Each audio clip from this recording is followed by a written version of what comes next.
So my title tonight is All In or Nothing. Have you guys heard that phrase before? All in or nothing? Well, if you haven't heard it before, let me say it again so you can hear it tonight. All in or nothing.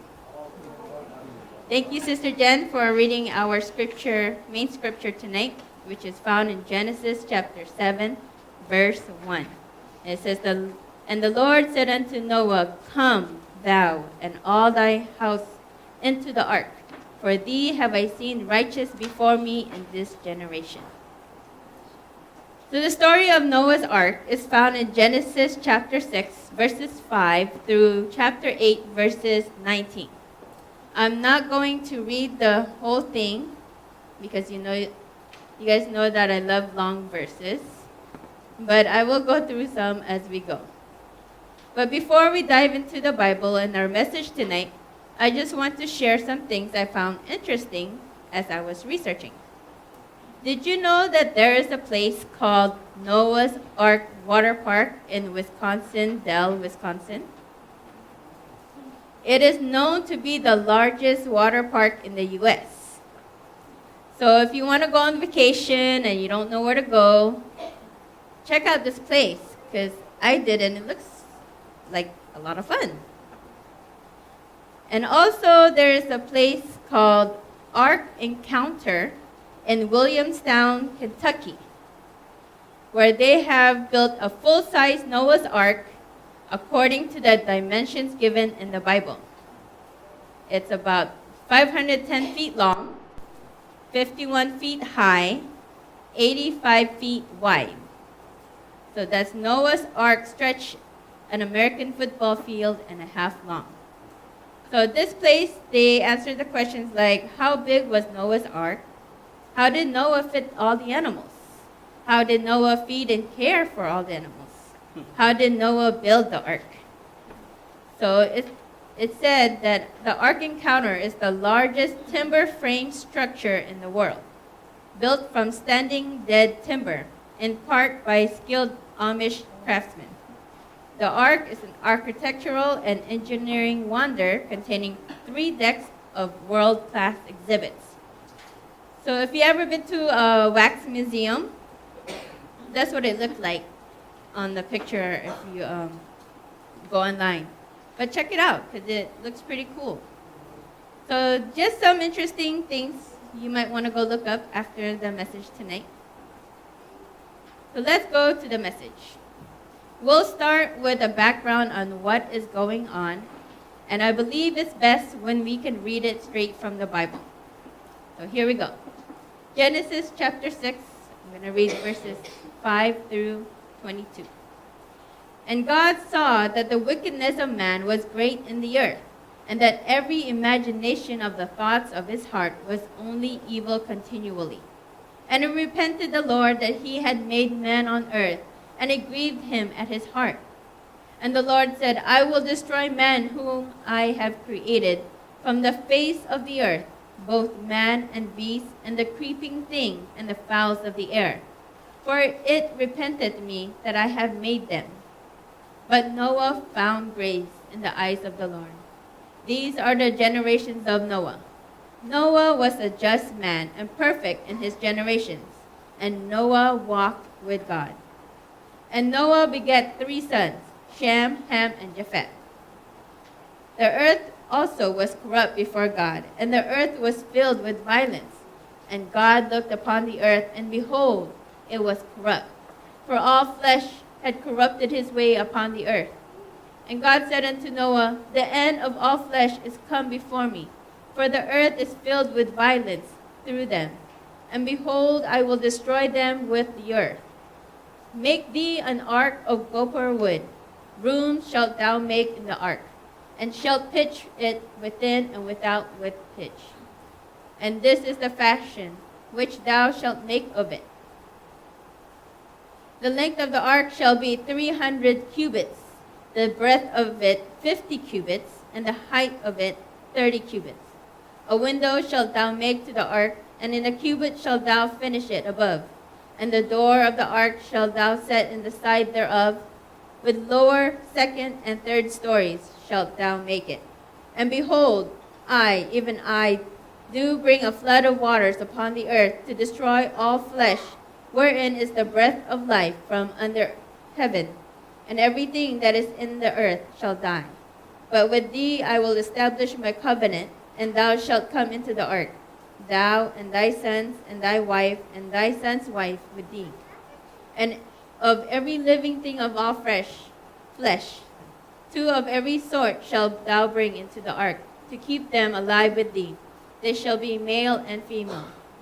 Verse 20. Of fowls after their kind, and of cattle after their kind, of every creeping thing of the earth after his kind. 2 of every sort shall come unto thee, to keep them alive. And take thou unto thee of all food that is eaten, and thou shalt gather it to thee. And it shall be for food for thee and for them. Thus did Noah according to all that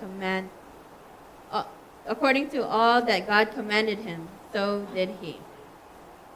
So let me just summarize the story a bit here. I'm sure we all heard about the story of Noah's Ark. It's one of the popular toddler baby stories out there. So we have this man, Noah, who built a really big ship. And throughout this time that he's building this boat, you have this world of corrupted people. And that's the whole reason why he is building this boat, because the world is corrupted. And, when I was reading this, when it said that it repented the Lord of what he has created, I was kind of sad to read that, because repented, if you don't know what that means, it means changing of the mind. It's like God had a change of mind of what he created, which is us, the world, the humans.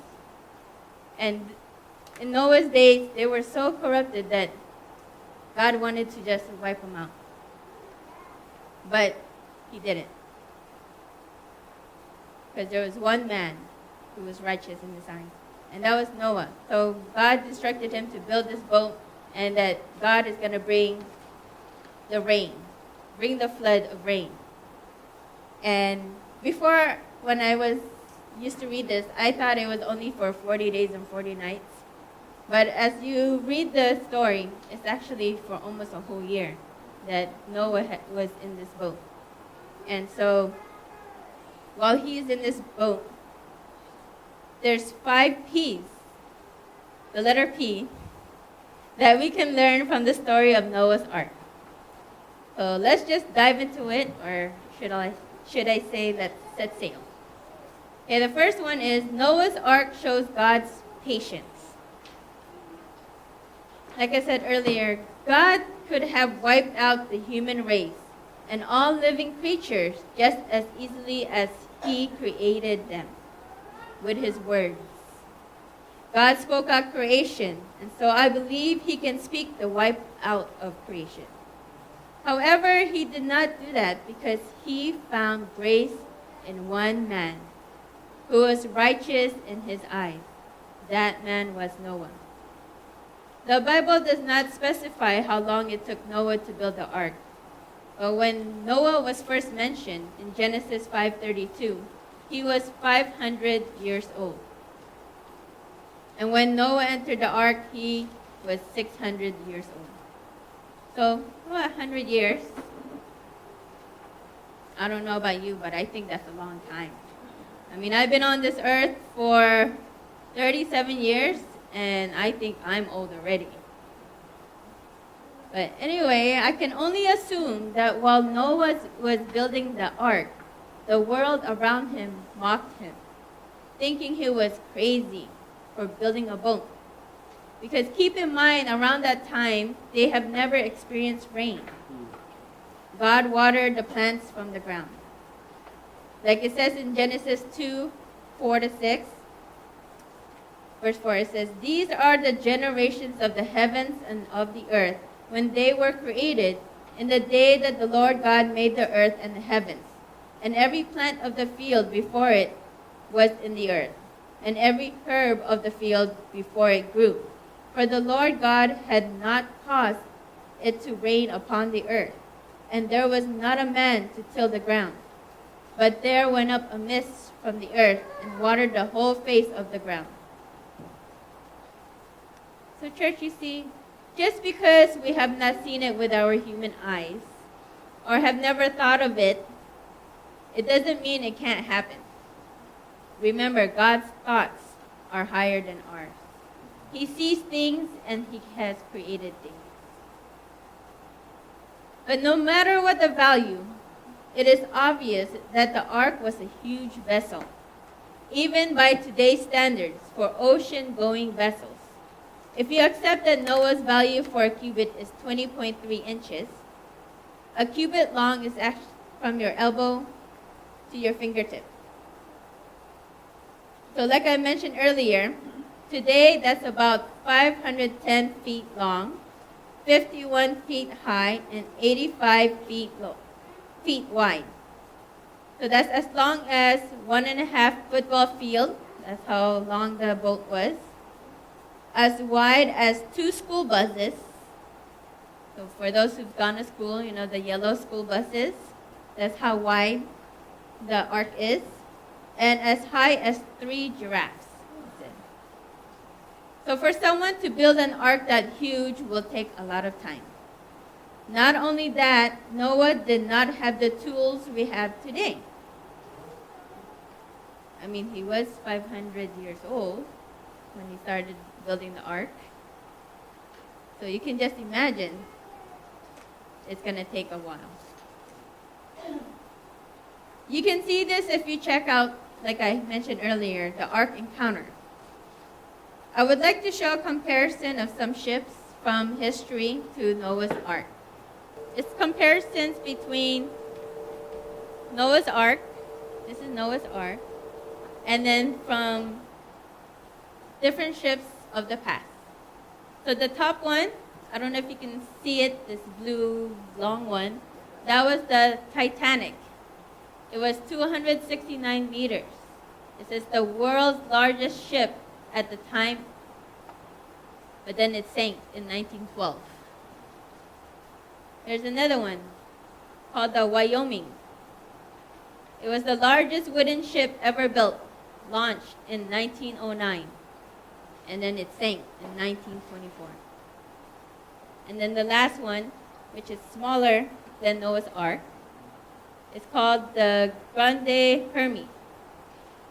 It says flagship of Jackie Carter's second expedition in 1535. Sailed up the St. Lawrence River to the state of Quebec City. So that's just a comparison of the ships. So you could kind of see how big the Noah's Ark is. Next one. And then this one is a comparison between Noah's Ark and the Titanic. It says the height of the Titanic was 175 feet. Noah's Ark was about 45, according to this comparison. The length of the Titanic was 882 feet. Noah's Ark was about 450. The width says 92 feet for Titanic, 75 feet for Noah's Ark. The construction of the Titanic was of steel, whereas Noah's Ark was wood. I love this one. It says capacity. The Titanic held 3,547 people and provisions for 3 weeks. Noah's Ark says 50,000 plus animals, 2 million plus insects, and 8 people. Provisions for 1 year. And the age of the Titanic was 104. And then the Noah's Ark is 4,800 plus. Thank you, babe, for... So there, you see some comparisons of Noah's Ark. There was some that said These comparisons are proofs that the Bible is not real. I don't know about you, but I say these comparisons shows how awesome our God is and how only He can perform miracles. Amen?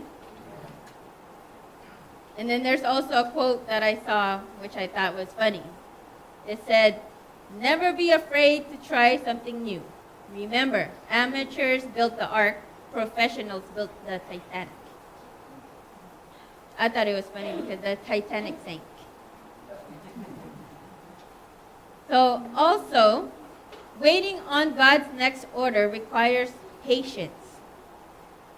Where is Noah going to go? They're on a boat, no land, no land to be found anywhere. And it's not like he was in there for only a day. How many of us can say we can stay home without ever leaving the house for at least a year? I know I can. Even on my day off from work, sometimes I cannot stay home all day.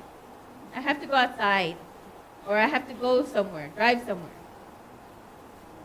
But being in one place for almost a year, that takes patience. And how many of us have pets at home? Some of us, we probably have one or two, unless you're the Miguels, who has a mini zoo and a daughter